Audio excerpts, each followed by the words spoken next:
May kakilala ba kayong parang kupal o kuto ng buhay ninyo? Yung tao na inis kayo kapag nakikita. Yung tao na hiniling nyo na sana hindi na lang siya pinanganak.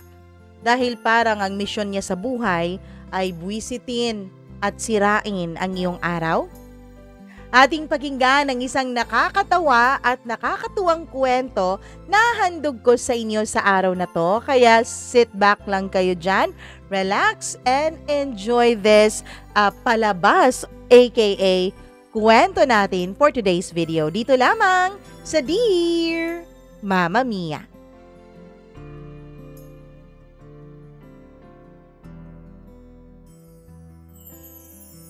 May mga taong hindi natin nakakasundo. May mga tao din naman na nagiging komportable agad tayo. Pero kung minsan, ang mga taong hindi natin nakakasundo, sa huli, sila pala ay sugo ng Diyos para gawing mas nakakagaan at nakakaaliw ang buhay. Dear Mama Mia, hindi ko alam kung malas lang ba talaga ako sa buhay o sadyang sinusubok talaga ako ng Diyos tuwing Lunes ng umaga. Mama Mia, disclaimer lang po pala. Lahat ng mga mababasa ninyo na mga pangalan dito sa aking kwento ay kathang-isip ko lamang po. Pero ang kwentong ito ay tunay na nangyari sa akin. Ayoko lang kasi nasabihin ang totoo naming mga pangalan dahil ayoko na may mga magtanong sa akin, lalo na yung mga bago kong kakilala o hindi naman nakakaalam sa kwento ko, Mama Mia. Ako nga pala si Laika Cruz. Siyempre, hindi ko tunay na pangalan yan. Mama Mia, bata pa lamang ako ay sigurado na ako sa gusto ko sa buhay. Gusto kong maging matagumpay at pagkatapos gusto kong magkaroon ng asawa at pamilya. Pero masasabi ko naman na kahit binigay sa akin ng Panginoon ang una kong hiling dahil nakapasok naman ako sa isang magandang kumpanya, ang pangalawang hiling po ay tila malabo niyang ibigay sa akin. Bagkos ang binibigay niya sa akin ay isang taong laging laman ng mga bangungot ko. Isang tao na kapag nakikita ko na ay nasisira na agad ang aking umaga. At yun nga ang problema ko kada Lunes ng umaga, Mama Mia. Pakiramdam ko ay sinusubok talaga ako ng Diyos. Pakiramdam ko ang taong ito ay padala ata ng kalaban niya para ako ay hikayatin na umanib sa kanya at iwanan ang Panginoon. Kidding aside, Mama Mia, tuwing Lunes, 8:00 pa lang ng umaga ay napaka-traffic na sa EDSA. Alam yan ng halos mga commuters o halos dumadaan ng EDSA kada Lunes. Mabagal ang takbo ng MRT at sa Lunes na yon, partikular ay umuulan. At syempre, may sumikad sa sapatos ko sa jeep. At pagdating ko sa opisina, ayun na nga, Mama Mia. Ang aking sapatos ay basang-basa na tapos napakadumi pa. Hindi dahil sa lumusong ako sa baha, kundi dahil naapakan talaga ito sa dami ba naman ng taong nagmamadali na makapasok ng trabaho. At pagdating ko pa sa opisina ay nandun ang nilalang na siya yatang pinadala ni Satanas para sa akin. Siya ang pinaka-iinisan kong nilalang sa buong universe. Si Raven. Si Raven ay nasa marketing department ng aming kumpanya. Isa siyang resident know-it-all sa office. At certified kupal siya sa buong floor namin, Mama Mia. Kung bakit ba naman kasi 2 floors ang opisina namin o ang kumpanya namin, bakit ba nasa iisang floor pa talaga kaming 2 ni Raven? Abalay ka, bago kang late ngayon ah. Sambit niya, sabay ngisi habang sinusubo ang overpriced niyang ensaymada. Napakakapal talaga kasi ng mukha ng Raven na to, Mama Mia. Bukod sa napakahilig niyang magyabang, napakahilig niya rin na inisin ako at pansinin lahat ng mga ginagawa ko. Pati na mga maliliit na bagay ay napapansin talaga niya. Sino ba naman ang hindi maiinis dyan, 'di ba, Mama Mia? Napatingin ako sa relos ko. 8:43 a.m. Late ka rin naman, Raven. Sabi ko at pilit na pinapakalma ang sarili ko. Ayoko kasi na mabuwisit ang araw ng Lunes ko, Mama Mia. Ayoko na maging kabaliktaran ang temperatura ng utak ko sa temperatura ng opisina at sa labas ng office. Napakalamig pa naman ang umaga na yun pero ang dugo ko ay kumukulo na sa pagkakita ko pa lang sa makupal na mukha ni Raven. Well, the difference is ako may ambag. Ikaw, HR department. Tanong ko lang, Laika, may ambag ka ba talaga dito sa opisina? Sabi niya sabay kindat sa akin. Alam kong iniinis niya lang ako, Mama Mia. Alam kong sinusubukan niya lang talaga na i-push ang button ko para magalit at sigawan ko siya. Pero hindi ko binigay sa kanya ang satisfaction na yon. Inirapan ko lang siya. Kung pwede nga lang ipalunok ko sa kanya yung ensaymada niya ng buo nang walang nguya-nguya, ay ginawa ko na talaga nang mabilaukan siya. Mama Mia, hindi ko na lang siya pinansin at pumasok na lang ako sa department namin. Bago pa ako tuluyang nakapasok ay tinawag pa niya ako. Hindi ko siya nilingon pero yung mga kaopisina namin ay tinutukso-tukso na naman ako kay Raven. Uy, tawag ka ng boyfriend mo. She, boyfriend mo mukha mo. Sabi ko naman. Tawang-tawa naman sila sa akin, Mama Mia, pero ako, inis naman talaga. Sa araw na yun ay nagpa-print ako ng memo para sa team building namin. Corporate event yan, kaya ako, todo effort talaga. Kaming mga HR, dyan talaga kami sumusobra sa effort, lalo na kapag wala kaming masyadong ginagawa o kapag wala pong hiring, walang mga bago at wala namang gulo. Kaya Mama Mia, dahil mahilig po talaga ako sa mga events, ay kinareer ko talaga ang aming company team building. Todo effort talaga ako. Nagpapila ng attendance sheet, nagre-request ng budget, tapos ayan, may memo akong kailangang i-distribute sa lahat ng kasali sa aming kumpanya. And guess what, Mama Mia?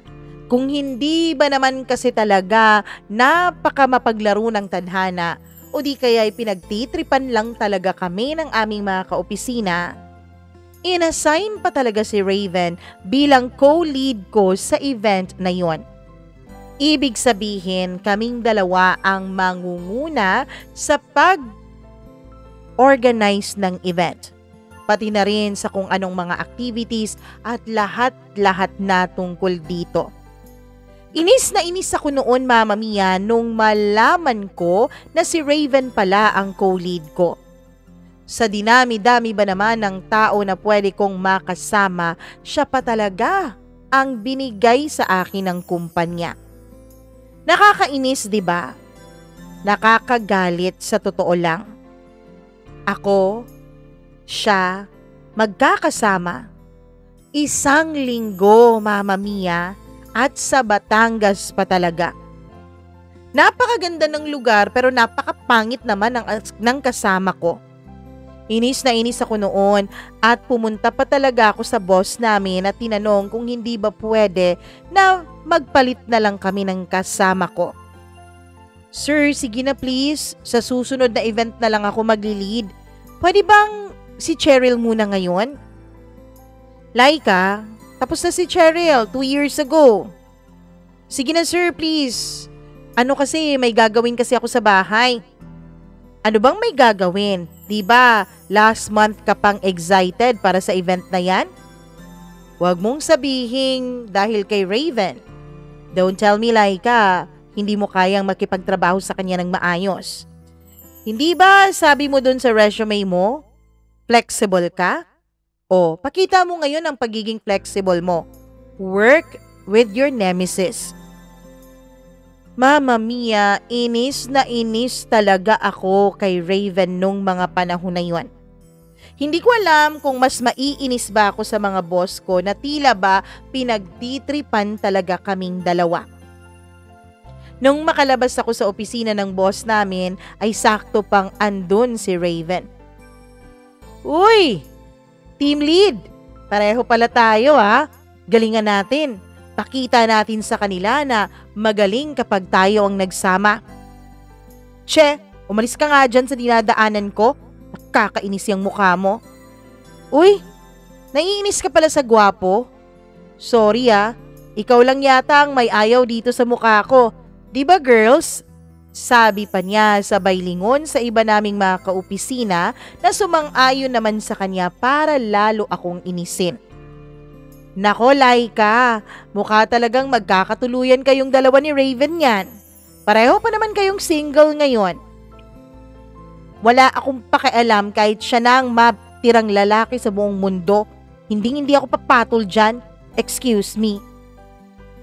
Mama Mia, kulang na lang ay pumunta ako ng ospital at mag-fake ng aking health certificate para hindi makapasok sa trabaho during time na meron po kaming team building. Pero alam ko naman na halatang halata kapag nagkaganon na bigla akong nagkasakit, hindi ba? Kaya ang ginawa ko na lang ay pinapakalma ang sarili ko. Ang ginawa ko na lang ay sinasabi sa sarili ko na hindi naman ito magtatagal. 1 linggo mo lang titiisin ang makupal na mukha niyang yun. Good luck sa atin, sabi ni Raven habang nagpe-prepare ng PowerPoint na puno ng ego at neon colors. Ganun ata ang gusto niya Baka sa wakas may matutunan ka rin para maging productive, sabi pa niya sa akin nung hindi ko siya pinansin. Minura ko siya noon, Mama Mia, pero syempre hindi ko pinalabas yon dahil bawal yon bilang HR ka. Bawal nga na murahin mo ang katrabaho mo. Paano pa kaya kung sa HR department ka pa na-assign, di ba? Ang murang yun, ako lang ang nakarinig. Pero ang ngiti ko, pang Miss Universe naman talaga. Akala mo walang inis na tinatago. Akala mo hindi galit at hindi ko na inisip ng 10 beses kung paano ko gigilitan ng leeg itong si Raven. HR ako, 'di ba? Professionalism muna bago bugbugan. Yan dapat ang nasa isip ko. Yan dapat ang mantra ko kahit ang totoo ay inis at galit na ako nung mga panahon na yon. Kung meron lang atang pinaka-plastic awardee sa araw na yon, ay walang iba yon kundi ako na, Mama Mia. Hanggang sa dumating na nga ang araw ng aming team building. Sa bus pa lang ay naubusan na agad ako ng upuan. Wala na akong makakatabi na makakausap ko dahil yung mga ka-department ko ay saktong-sakto na sa mga upuan. Ay naku Laika, sorry Ipagre-reserve ka sana namin ang upuan. Kaya lang, may mga umupo na sa likuran namin Balita ko, may bakante pa doon sa likod. Sabi ng isa kong kaibigan sa HR. And guess what, Mama Mia? Guess what? And guess who ang merong bakanting upuan sa katabi?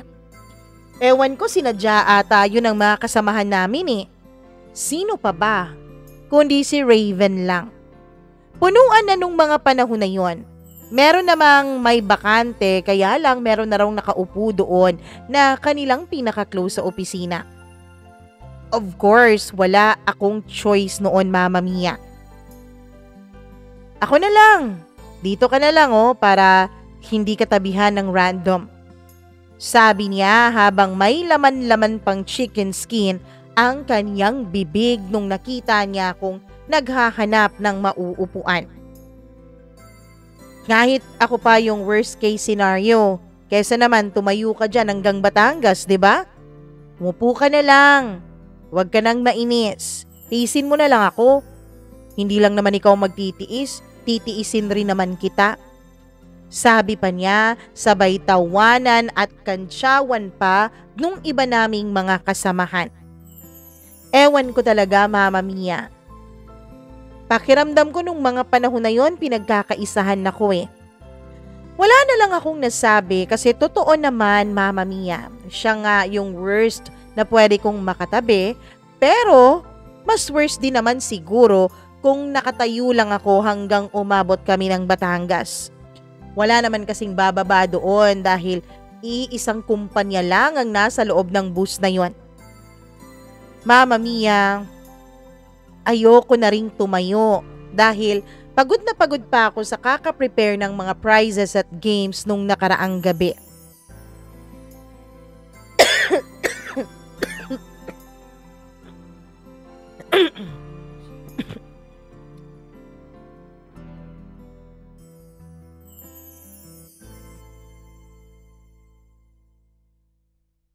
Kaya naman kahit inis na inis ako ay umupo ako sa tabi niya at nakasimangot pa talaga ako. Nilagyan ko na lang ng earphones ang aking tenga. Plano ko noon na mag-enjoy na lang sa music habang nagbabiyahe kami. Kaso nga lang medyo malayo ang biyahe namin. Mama Mia, mahilig din po akong kumain lalo na kapag bumabiyahe. Pero kung bakit sa dami ba naman ng mga panahon na pwede kong maiwan ang aking mga chichirya ay sa panahon pa talaga na yon. And worst, siya lang ang may baong chichirya nung mga panahon na yon. Aaminin kong gutom na rin ako, Mama Mia. Unang-una, hindi ako kumain bago ako umalis ng bahay. Pangalawa, napakahilig ko talaga sa mga kutkutin. Nakaka-distract at nakakainggit na kumakain siya sa tabi ko habang ako ay eto. Nagkukunwari na hindi siya napapansin. Nagkukunwari na wala akong pakialam sa kanya. Pero ang totoo ay amoy na amoy ko na ang mga chichiryang kinakain niya. Ine-enjoy ko na lang ang musikang pinapakinggan ko sa earphones ko. Binabaliwala at binabaling ko na lang sa iba ang gutom at inggit na nararamdaman ko sa kanya nung mga panahon na yon. Pero Mama Mia, ilang saglit pa kaming bumabiyahe nang kunwari ay bigla niyang nilagay yung chips sa gitna ng upuan naming dalawa. Mama Mia, palingon-lingon ako dun sa chips na yon. Siguro napansin niya kasi bigla siyang nagsalita. Gusto mo? Kalahati lang. Sabay ngisi niya. Akala niya generous na siya sa offer niya na yon. Pero pakiramdam ko ay tinutukso lang niya ako at iniinis lalo. Kaso lang Mama Mia, mas lamang ang inggit at gutom ko nung mga panahon na yon kesa sa pansinin pa kung ano ba talaga ang pakay niya sa pag-o-offer niya ng kanyang mga chips sa akin. Kumuha ako. Gutom eh. Kahit chips ng kupal, chip pa rin yon.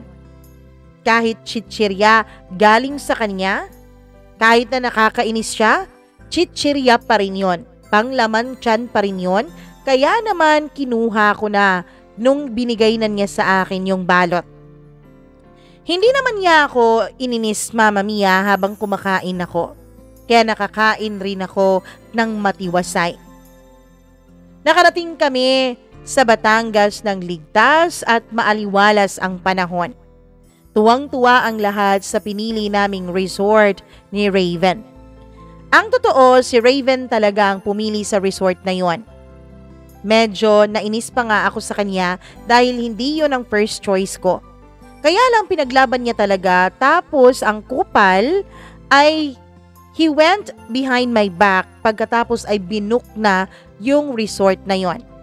So ang ending, wala na akong nagawa dahil nakapagbayad na ang finance department ng down payment para sa aming team building. Pagdating namin doon ay agad kaming nagpahinga saglit, pagkatapos ay may call time kami para sa aming first activity. Syempre, team building yon, kaya team activities talaga.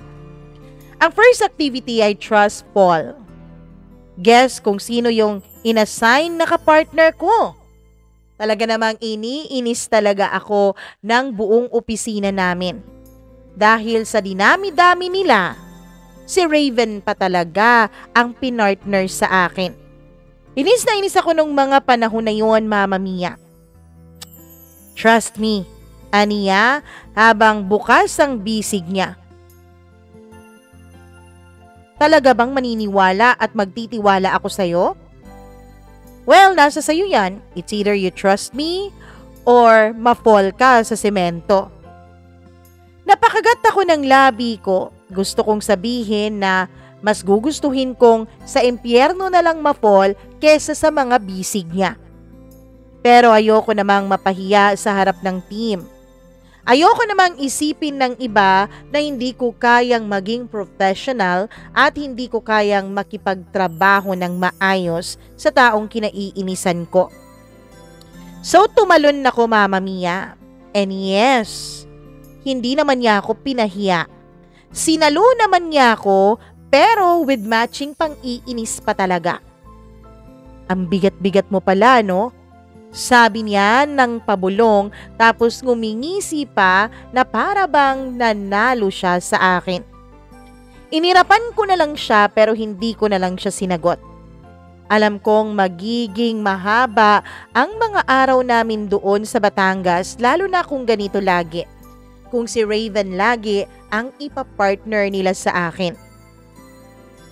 Pagkatapos noon ay tinulak ko na lang siya sa pool area.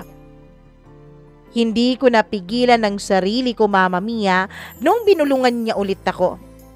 Ano ba kinakain mo? Pati kaldero? Sa inis ko ay natulak ko nga siya. Ayun, bagsak sa pool. Basang-basa siya. Sigawan naman ng buong team. Ayan na naman ang mga lovebirds. Nag-aaway at nagkukulitan na naman. Sabi nila habang sinisigawan at kinakansyawan kami. Medyo nagulat ako dun sa ginawa ko. I know na over the top na yon, Mama Mia, kaya nakakonsensya rin naman. Pero nung tinignan ko si Raven ay parang wala lang sa kanya ang pagkabasa at pagkahulog niya sa pool. Natawa lang siya siguro dahil sa kantsawan at biruan ng iba. Nakakatuwa ka rin pala minsan, Laika. Sabi niya. At ako, Mama Mia, ewan ko kung anong nangyari pero natawan na rin ako. Konti lang naman. Parang nadala na rin ako sa tawanan ng lahat. Ayoko pa rin siya, hindi ko pa rin siya gusto. Kaya lang, konti. Para bang nawala ang pagkainis ko sa kanya. Pero konti lang. Andun pa rin ang buwisit ko sa kanya. Mama Mia, inisip ko nung mga panahon na yon, dapat ay hindi talaga ako magpadala kay Raven. Alam kong iniinis niya ako. Siguro gusto niya talaga na mawala ako sa kumpanya. Kaya kung ano man tong laro na pinapasukan niya, pwes tatalunin ko siya sa larong ito. Hindi pwedeng makita ng lahat na ako yung unprofessional sa aming dalawa. Kaso lang, Mama Mia, ako nga yata siguro ang unprofessional sa aming dalawa. Sa aming dalawa ni Raven, ako po ang naka-assign na mag-book ng mga kwarto. Kaya lang, ewan ko, pero yung aking nakausap na attendant ay nagkaroon pala ng problema sa booking ng mga kwarto, Mama Mia. Nag-text pala siya sa akin habang papunta kami doon sa Batangas at nasa biyahe kami sa bus. Kaso lang hindi ko natignan yung cellphone ko. At siguro dahil na rin sa pawala-wala ang signal habang bumabiyahe kami, ay hindi ko na-receive ng maaga at sakto sa oras ang kanyang text. Diba sabi mo okay na? Okay na yung mga binook namin? Ma'am, nag-text po ako sa'yo kaninang umaga pa. Wala ako na-receive na text. Ma'am, eto po nag-text ako. Sabi ko nagka-problema dun sa mga rooms. Sorry, hindi ko talaga na-receive yan. Buksan mo na yung cellphone mo. Baka naman nakapatay yan. Nung kinuha ko ang cellphone ko, Mama Mia, ay gulat na gulat ako dahil nakita ko doon ang isang text message nga galing dun sa resort na aming nirentahan. Si ma'am, nag-text ako. Pero yun nga lang, after 3 hours mo pa na-receive. Siguro dahil sa signal. Paano yan? Ma'am, sorry talaga. Kulang po. Wala rin po kaming extra bed. Meron namang iisang kwarto na 2 pwede. Sige, si Cheryl na lang sasama ko dyan. Ano? Bakit naman si Cheryl? Kung si Cheryl ang isasama mo, meron kaming isang lalaking ilalagay dun sa kwarto ng mga babae. Sabi ng strikto naming boss.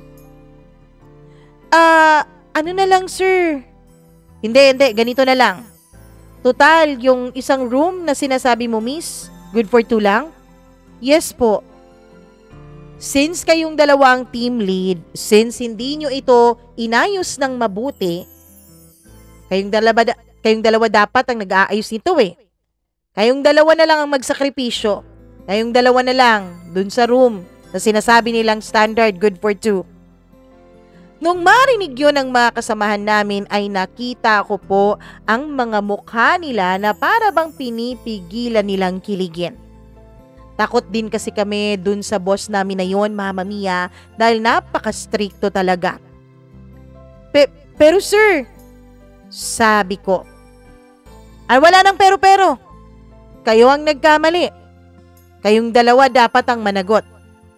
That's how you lead. Laika, ganyan ang mabuting leader. Inaako ang kasalanan, tapos tinatanggap ang mga consequence. Nagkamali kayo sa room booking, kayong 2 ang tumanggap sa consequence na yan. This issue is settled. Sige na. Wala kaming nagawa, Mama Mia. Pumasok kaming 2 ni Raven dun sa kwartong sinasabi nung attendant. Kinuha ko muna ang mga gamit kong nakalagay na doon sa kwarto sana namin ng mga kaibigan ko. Bye girl. Naku, baka paglabas niyo dun sa kwarto ni Raven, may pamangkin na kami ha. Pamangkin yung mukha niyo, sabi ko habang inis na inis. Pagdating ko doon sa kwarto na para sa aming 2 ni Raven ay ngumisi pa siya sa akin, Mama Mia. Huwag kang mag-alala, chill ka lang dyan. Oo, iisang kama lang to pero may 2 kumot naman na binigay sa atin bilang pampalubag loob. Para maging kampante ka. Sige, sasahig na lang ako. Medyo nakonsensya ako nun, Mama Mia, pero syempre, hindi ko inamin. Okay lang. Okay, yun ang sagot ko. Okay lang dapat yun. Pero bakit nung humiga na ako sa kama, bakit hindi ako makatulog? Bakit parang si Raven pa ata ang mas kampante na natutulog kahit na sa sahig lang siya nakahiga nung mga panahon na yon? Mama Mia, hindi po ako mapakali sa kama.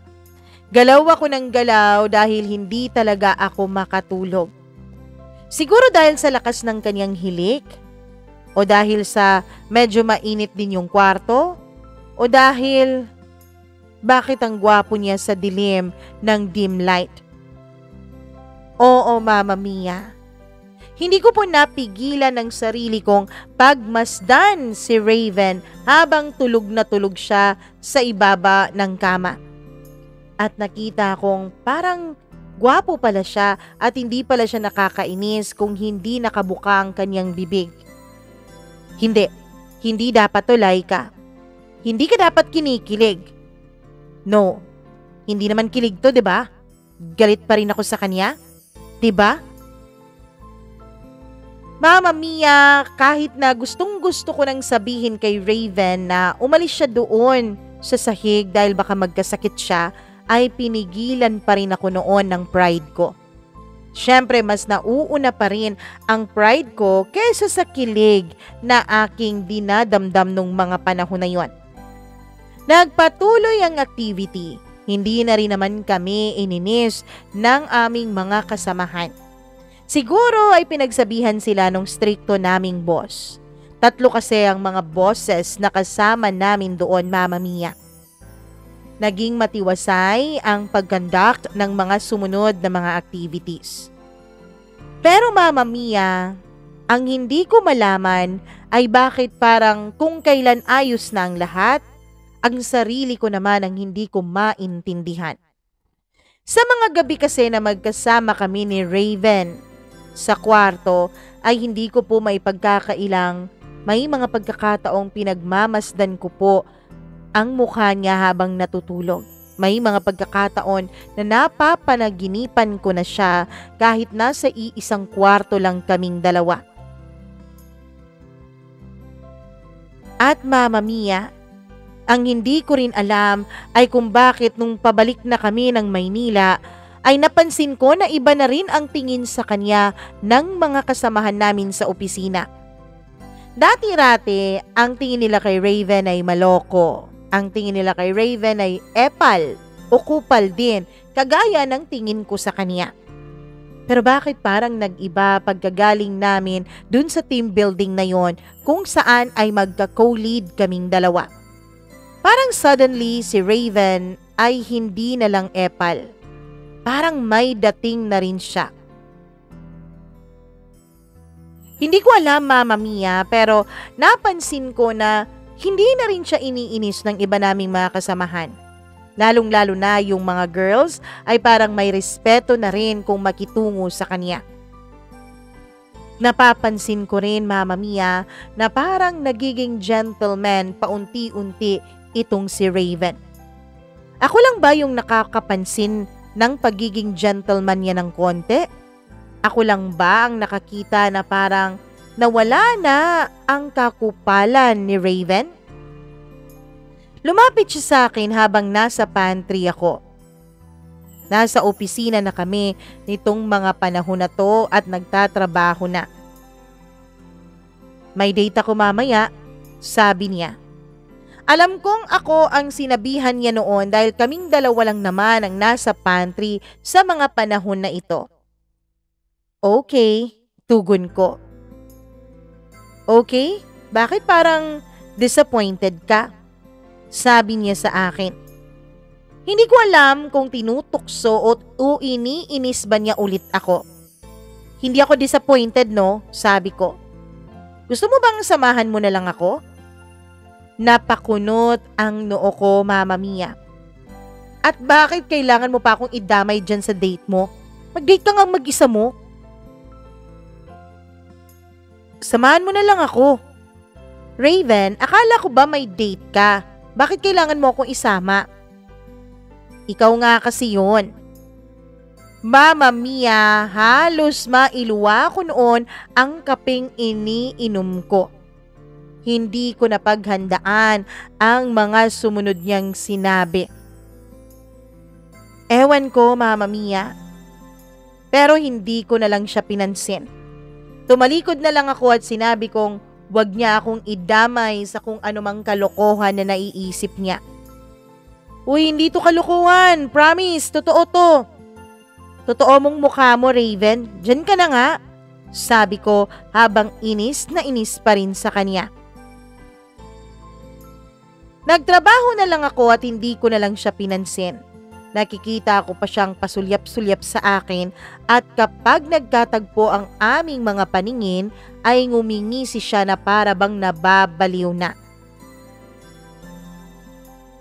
Mama Mia, kinabukasan, pagpasok ko sa trabaho ay wala pong Raven na pumasok. Hindi ko alam kung anong nangyari.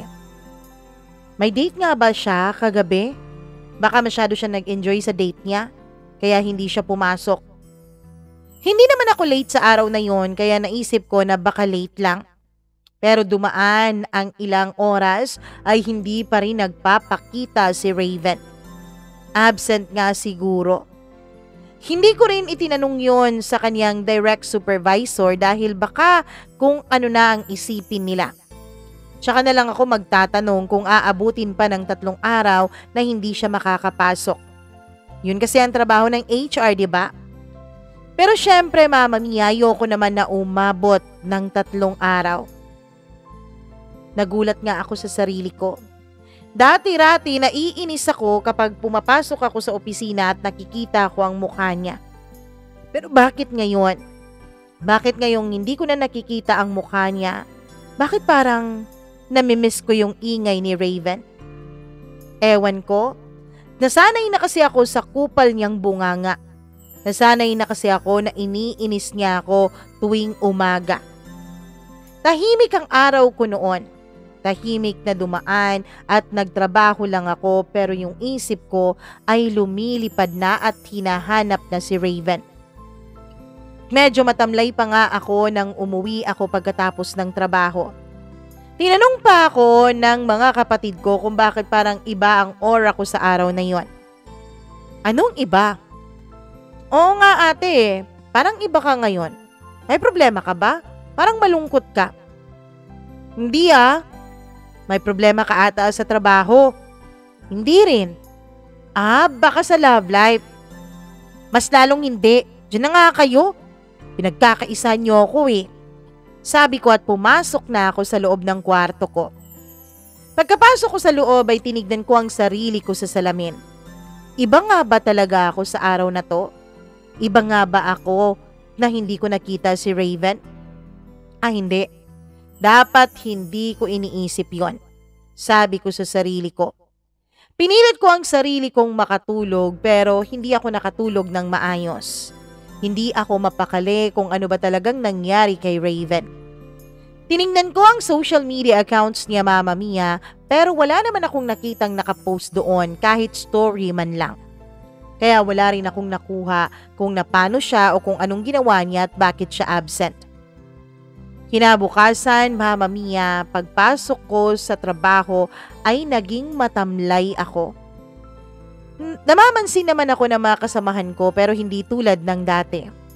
Pero nung dumaan na ako sa department ni na Raven ay nakita ko siya. Ayun siya. Sa loob ng opisina, nakaupo sa desk niya at tumatype na para bang may pinapatay ang keyboard. Oo, napakabilis at napakamabibigat ng mga daliri niya habang nagtatype sa keyboard niya. Kaya naman nilapitan ko siya. Pasimple akong lumapit para hindi niya isipin na na-miss ko siya sa isang araw na hindi siya pumasok sa opisina. Uy, binababoy mo naman yata yung keyboard mo? Tanong ko sa kanya. Hindi ganito lang ako talaga kapag passionate ako sa ginagawa ko. Sagot naman niya. Passionate ka rin bang sumablay sa grammar? Sabi ko sabay turo ko sa presentation slide na ginagawa niya. There are 3 kinds of brands daw. Tapos may bullet point. First, branding. Napakamot siya ng ulo. At least, hindi ko sinulat yung brandings, 'di ba? Natatawa na lang ako at napailing. At bigla niya akong tinitigan. Laika, alam mo bang nanaginip ako kagabi? Oh, ano naman pakialam ko sa panaginip mo? Dapat may pakialam ka. Bakit naman? Kasi yung panaginip ko tungkol sa'yo. Sinabunutan mo raw ako habang kumakain ako ng lechon. Tawang-tawa ako sa sinabi niya, Mama Mia. Anong klaseng bangungot naman yan? Hindi ko alam, pero pagising ko, gusto ko na raw ulit magpaganon Anong magpaganon? Magpasabunot sa'yo habang kumakain ako ng lechon. Mama Mia, hindi ko maintindihan ang sinabi niya pero natawa ako. Baka na-miss mo lang ako kasi hindi ka pumasok kahapon eh. Sabi ko. Talaga? Na-miss kita o na-miss mo ko? Ano? Hindi kita na-miss no? Huwag kang feeling dyan. Defense ko naman sa kanya. Kung hindi mo ako na-miss, bakit napansin mong wala ako kahapon? Hinahanap mo ko no? Excuse me Raven. Trabaho ko bilang HR na tignan kung nakapasok ba lahat ng tao dito sa opisina. Huwag kang feeling special dyan. Sabi ko at tinalikuran ko siya at hindi ko na siya hinantay pa na makapagsalita at makapag-rebut dun sa sinabi ko. Mama Mia, nag-viral ang isang TikTok video ng team building namin. Yung part kung saan tinulak ko siya sa pool. May nagsabi pa sa comment section na dapat silang ikasal dalawa. Parang gusto ko yung enemies to lovers arc sa tunay na buhay. Kasi nga Mama Mia, nilagyan pa talaga yun ng caption ng kasamahan ko bago niya i-post na ang aso't pusa sa opisina. Kaya naman ang dami-daming comments doon na baka kaming dalawa daw ang magkatuluyan. Single ba si ate at si kuya? Bagay silang dalawa eh. Sabi pa doon sa isang comment.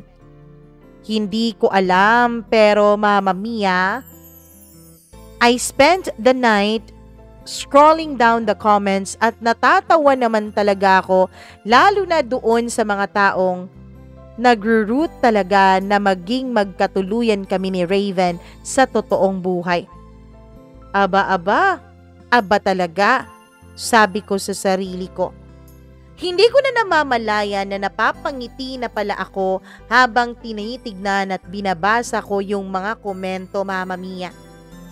Siyempre, inamin ko na rin noon sa sarili ko na may kilig akong nararamdaman kay Raven. Kaya lang, puputi ang uwak at magugunaw ang mundo, hindi talaga ako aamin mismo kay Raven o sa kahit na sinong nakakakilala sa amin. Pagpasok ko kinabukasan, si Raven ay nagdala ng cardboard na may nakasulat na I survived Laika's wrath and now I want her love. Mama Mia, hindi ko alam kung anong mararamdaman ko. Tuwang-tuwa ang buong opisina. May nag-video pa talaga pero winarningan ko na huwag niyang ipopost dahil kung hindi ay magsasampa ako ng kaso sa kanya. Ano? Bakit ka magsasampa ng kaso kung ipopost ko to? Wala kang permission to post my face online, okay? Alam mo, dadami ang followers ko nito eh. Kasi, tignan nyo yung video natin dun sa Batangas. Medyo nag-viral yun. Dumami ang followers ko. Baka nag-antay sila ng, alam nyo na, follow up sa love story ninyo. Sabi nila at sabay-sabay na nagkantsawan at nagtawanan ang lahat. Ako naman nung mga panahon na yon ay hindi na ako mapakali kung ano ba talaga ang dapat kong gawin. Mama Mia, pinatawag ko na lang si Raven. Sinabi ko sa kanya na bibigyan ko siya ng memo. Ano naman ang ibibigay mong memo? Yan, yung ginagawa mo. Sige na, tatanggapin ko kahit anong memo pa yon. At yun nga, binigyan ko siya ng memo Mama Mia, pero nilagyan ko naman ng papuso sa dulo. Noong nakita kong binasa ni Raven yung memo, ay nakita kong lumiwanag ang kaniyang muka. Ngumiti siya sa akin ng pagkatamis-tamis. Wala na yung ngiting demonyo at ngiting nang iinis sa akin. Ewan ko pero for the first time in my life ay parang inamin ko na kinilig ako sa demonyong kinaiinisan ko. Hindi ko na namalayan na napangiti rin pala ako sa kanya. And from that day on ay parang nagkaroon kami ng kasunduan dalawa ni Raven. And officially na mag-prank war kami sa isa't isa. Oo. Feeling kasi niya noon, Mama Mia, ay pinaprank ko siya. Feeling ko rin naman ay pinaprank niya rin ako kung bakit siya nagsulat ng ganun sa cardboard at pinakita pa talaga niya sa mga kaopisina namin. Bumalik kasi ang ngisi niyang parang demonyo lalo na kapag merong ibang nakatingin. Una, nilagyan ko ng post-it notes ang buong desk niya.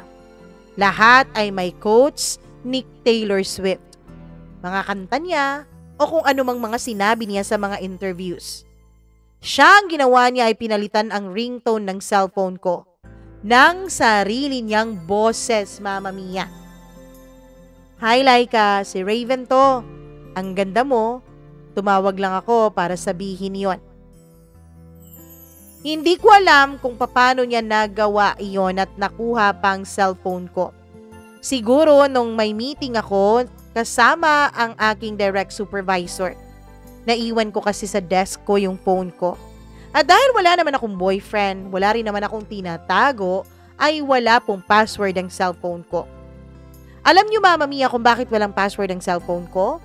Dahil iniisip ko na baka kapag naaksidente ako ay mahirapan ng mga pulis o ang ospital na tumawag sa pamilya ko. Kaya wala talagang password yun para madaling ma-access. Kaya ayun siguro nagkaroon ng pagkakataon itong si Raven na pakialaman ang cellphone ng may cellphone. Napahiya ako sa elevator nung tumunog ang phone ko dahil kanyang boses ang narinig ng lahat. Lahat nakatingin sa akin. At alam niyo ba kung sino yung tumawag? Walang iba kundi si Raven. Iniinis niya talaga ako at sinadya niya talagang makapasok na ako sa loob ng elevator at umandar na yon. Pero hindi ako nagpatalo. Hindi pwedeng magpatalo tayo. Sa team lunch, pinalitan ko ang pangalan niya sa attendance list. Raven, the human PowerPoint error Morales. Tawanan ng lahat. Pero siya, tumawa rin naman. Tapos bumulong siya sa akin. Ang galing mong talagang mang-asar, Laika. Gusto ko na tuloy na forever war tayong dalawa. Ako naman ay kinilig, Mama Mia. Parang yung war namin ay napaka-cute kung titignan mo. Walang naiinis. Kaming dalawa, ang ginawa namin ay tawa lang kami ng tawa. Hindi namin dinidibdib ang bawat nangyayari. Kahit na inis na ako noon, ay kilig na kilig rin naman ako sa totoo lang. Araw ng HR Appreciation Day, may pa-event ang kumpanya namin. May flowers, may bandang nagpe-perform sa pantry. Banda lang naman ang mga pareho namin na mga empleyado. Hindi yung nag-hire talaga ng banda na sikat. At ayun na naman siya, Mama Mia, si Raven. Lumapit siya sa akin na may dalang bouquet na gawa sa mga chichirya. Para sa'yo, Anya. Wala akong budget sa fresh flowers eh. Pero ito, pang long-term cravings mo to. Alam ko kasing mahilig ka sa chichirya. Natawa ako sa binigay niya. Tanga ka ba? Hindi, sabi niya. Na-e-in-love lang. Bigla akong kinabahan noon dahil nung tignan ko ang mukha niya, Mama Mia, ay wala naman pong halong pagbibiro. Wala yung usual niya na ngumingisi na parang demonyo at nakakainis. Alam nyo, Mama Mia, nakatitig lang po talaga siya sa mga mata ko. Hindi ko malaman kung ano ang dapat kong maging reaksyon. Ha? Pakinggan mo muna ako, Laika. Ang totoo, simula pa lang nung una kitang makita, may gusto na talaga ako sa'yo. Nagsimula sa inis, oo. Pero habang tumatagal, gusto ko na yung asar mo, yung sarcasm mo, yung mata mo kapag sinisita mo ang grammar ko. Gusto ko na yung gulo nating dalawa. Namimiss kita sa araw-araw, lalo na kapag weekends tapos hindi kita nakikita. Gusto ko yung kilay mong nakakunot, Tapos nakatingin sa akin. Lahat ata ng galaw na ginagawa mo, gusto ko eh. Tahimik ako noon, Mama Mia. Pilit na inaarok kung totoo ba ang sinasabi niya o parte na naman ito ng mga prank niya sa akin. Hindi ako sweet, Laika. Hindi ako hopeless romantic na lalaki. Hindi ako poetic. Pero gusto kong subukan. Kung pwede ba akong maging kupal ng buhay mo forever? Mama Mia, hindi ko alam kung paano ba ang mag-react. Hindi ko alam kung tunay ba ang kanyang mga sinasabi sa pagkakataong yon. Uy, sumagot ka naman. Ano to? It's a prank na naman ba? Hindi. Swear. Totoo ang sinasabi ko. Napatawa na ako at napaiyak na rin sa kanyang mga tinuran. Pasimple ko siyang sinuntok sa kanyang braso. Malakas ang pagkakasuntok na yon. Tanggap ko, oo. Pero isang mali mo lang, bibigwasan talaga kita ha. Kapag ito talaga, Raven, prank lang, papatayin talaga kita. Sabi ko habang sabay na tumatawa at lumuluha. Mama Mia, nung mga panahon na yon ay wala pong ibang nakarinig sa usapan naming dalawa. Ang aming mga kasamahan kasi ay nasa pantry at kumakain na. Kaming dalawa na lang ang nasa opisina ng HR department, kaya walang ibang nakarinig nun. Inisip ko sa pagkakataon na yon, hindi naman siguro prank ang mga sinabi ni Raven. Dahil kung magpa-prank siya, dapat yung sa harap ng maraming tao. Kung magpa-prank siya, dapat yung may mga saksi at may mga makakita na naniwala ako sa mga sinabi niya. Pero mas pinili niya yung kaming dalawa lang. Mas pinili niya yung walang ibang makakita at makarinig sa kanyang mga sinasabi. So inisip ko, talagang totoo na yata ito. Dumaan ang mga buwan. Magkasama pa rin kami sa opisina. Mas maingay na, mas masaya, at mas malagkit na ang tinginan naming dalawa sa hallway. Wala na yung dating nag-iinisan, dating nagbabangayan kaming dalawa. May mga pagkakataon pa rin na merong ganun, pero may mga pa-cute ng kasama. Kaya lang, lahat ng yun ay patago pa rin, Mama Mia. Kasi alam nyo naman, kapag nasa opisina kayo, bawal ang office romance. Pag break time, kunwari ay hindi kami close. Pero magka-text naman kami lagi. Coffee? Text niya sa akin. Sagot mo? Reply ko naman. Oo, gamit ang corporate card. Kriminal ka talaga. Sabi ko sa kanya at sabay na kaming magngingitian habang palingalinga rin sa paligid kung may mga nakakapansin o may mga nakatingin ba sa amin. Pilit naming pinoprotektahan kung anong meron kami. Dahil bago pa man kami nakapasok sa opisina, ay nandun na po sa orientation na bawal talaga ang magkatrabaho tapos magkaroon ng relasyon. Bawal kasi baka magkaroon ng conflict of interest. O di kaya naman kapag nag-away, maaapektuhan yung trabaho. Isang araw, Mama Mia, team lunch ulit sa paborito naming Korean barbecue. Yun bang samgyupsal? Lahat busy. Nagkukwentuhan, nagtatawanan, nagluluto, nagchichismisan at yung iba ay kumakain. Tapos Mama Mia, nagulat na lamang ako nung habang nasa gitna kami ng tawanan at pagkakasiyahan habang kumakain ay tumayo bigla si Raven. Kumalabog ang baso. Excuse me team, may announcement lang ako. Natahimik ang lahat.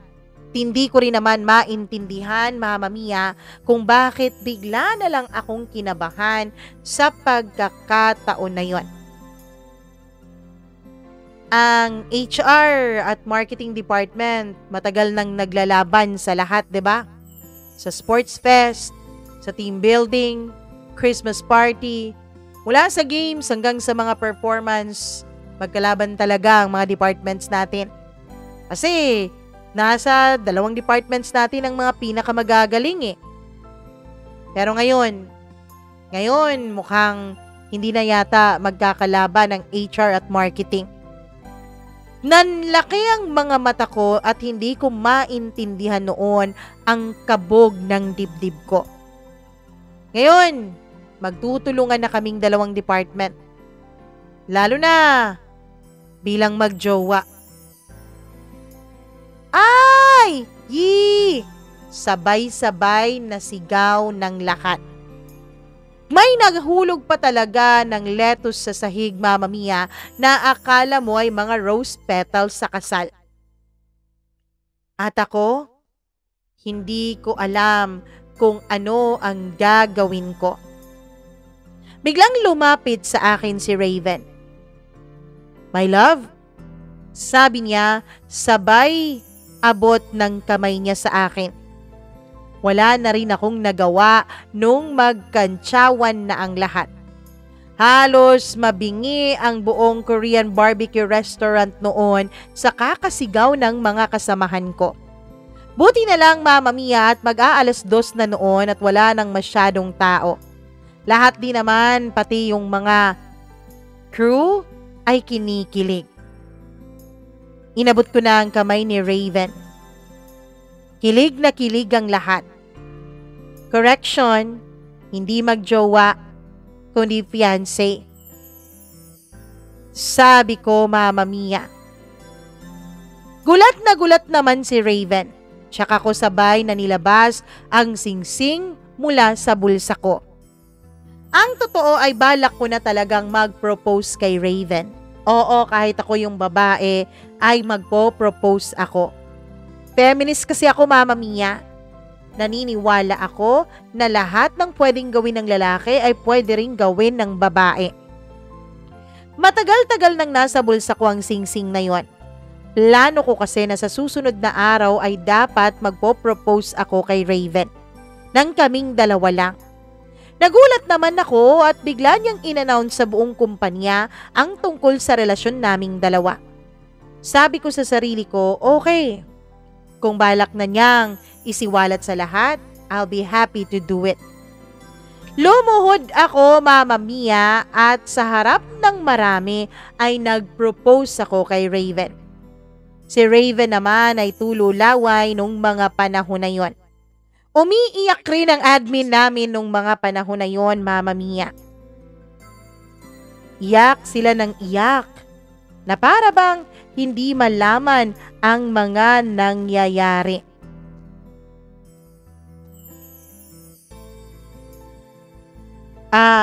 Raven, paano pala mawawalan tayo ng trabaho?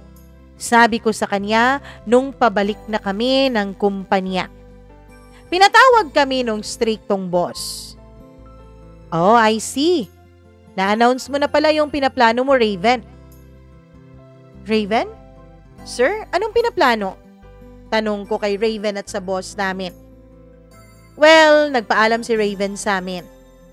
Pinaalam niya sa lahat ng mga big boss ang tungkol sa relasyon ninyo. Nagkaisa kaming lahat na hindi naman kayo magka-department kaya walang magiging problema. Basta ba, kapag nagkahiwalay o nag-away kayong dalawa, hindi maaapektuhan yung trabaho, ha? Hindi talaga, sir. Tignan mo, may singsing na etong fiancé ko, sabi ni Raven. Na-propose ka agad? Hindi po, siya yung nag-propose pero siya rin naman ang nagsuot ng singsing. Sabi niya sabay tawa pa sa pangangantsaw sa akin. Mama Mia, gulat na gulat ako at napatingin talaga ako kay Raven. Hindi ko akalain na ganito pala siya karesponsable. Hindi ko akalain na inisip pala niyang i-secure muna ang lahat bago niya pinaalam ang tungkol sa aming relasyon. Hanggang sa plinano na nga namin ang aming kasal. At ngayon, Mama Mia, ay kasal na po kaming dalawa ni Raven. Yes, opo. Kasal na kami at pareho pa rin kaming nasa kumpanya.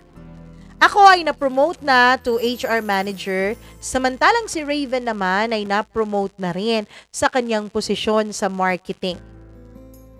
Mama Mia, magkakaroon na rin kami ng anak. At nakapagpa-ultrasound na rin ako. Sabi, lalaki raw ang magiging panganay naming dalawa ni Raven. At alam nyo ba kung ano ang ipapangalan namin? Well, ang nickname lang naman ng baby namin ay Mimo. Bakit kamo? Kasi ang lahat ng tungkol sa amin ni Raven ay nagsimula sa isang memo. Mama Mia, masasabi ko po, hindi natin hawak ang kapalaran. Minsan ang taong ating kinaiinisan at minsan nga kinasusuklaman pa ay magiging karamay at kakampi din pala natin sa habang buhay.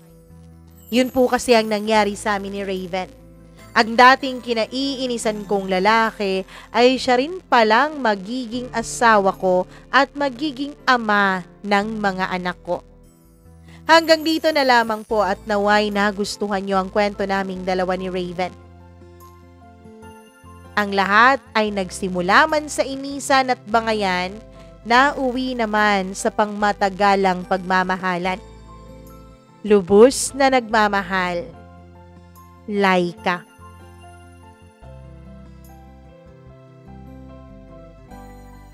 Nakakatuwa ang kwento ni Laika. From enemies to lovers, the more you hate, the more you love. Ano pa bang gusto nating itawag sa kwentong ating natunghayan sa araw na ito? Nakakakilig ng konti Charot lang. Maraming salamat Laika at sana magtuloy-tuloy ang pagmamahalan ninyong dalawa ni Raven. Talaga namang nakakatuwa ang inyong storya. Parang nasa movie tayo ng mga romantic comedies, mga ganyan. Anyways, natuwa kaming lahat sa iyong kwento at syempre, ang nakikinig at nanonood ngayon, natuwa rin, kaya isi-share niya na yan, diba? Isi-share mo na, tapos i-click mo na yung like button. Maraming salamat, Laika, sa pag-share mo ng iyong kwento dito sa ating programa. At syempre, sa inyo na nakikinig ngayon, thank you so much for being here. Maraming salamat dahil lagi nyo pa rin sinusubaybayan itong ating programa at palagi pa rin kayong nakikinig sa atin. Thank you so much talaga. Walang mapaglagyan ang tuwa na aking nararamdaman dito sa aking dibdib dahil lagi po kayong nakasuporta sa atin. I love you all. Sa mga subscribers na natin, maraming salamat. Sa mga hindi pa natin subscribers, ano pa bang inaantay nyo? Please do subscribe and click the notification bell para naman manonotify kayo kapag meron tayong bagong upload o video na ilalabas. And syempre, tulungan nyo naman akong abutin ang ating pangarap. 'Di ba? Pangarap na between. Talagang between ito sa paningin ko kasi 100,000 subscribers tapos halfway na tayo sa taon. Ang gusto natin after December 31 ay 100,000 subscribers na tayo. Hindi ko alam kung kakayanin pa natin pero alam kong tutulungan at hindi nyo ako pababayaan. Kaya like and share this video na at syempre mag-like ka na rin dyan kung hindi ka pa nakapag-like, okay? Bago tayo umalis, nais ko munang mag-thank you sa ating mga abangers naman palagi. Nako, meron akong mga na-screenshot dito.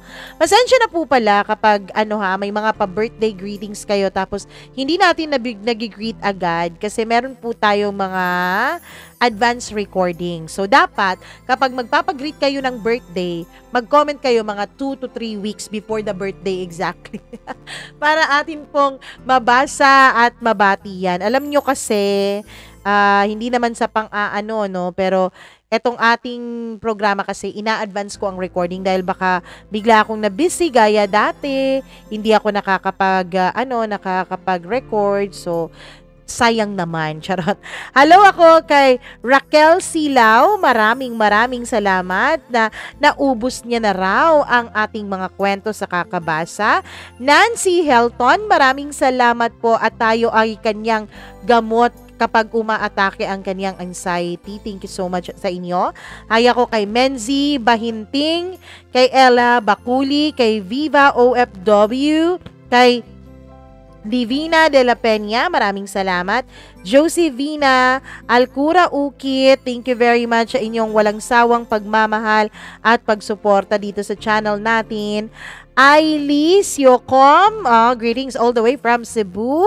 Shout out daw sa mga kaibigan niya sa Cagayan de Oro and Bukidnon. Bimbim Gravino, Miriam Malate, and Mahelia Patagani. Maraming salamat.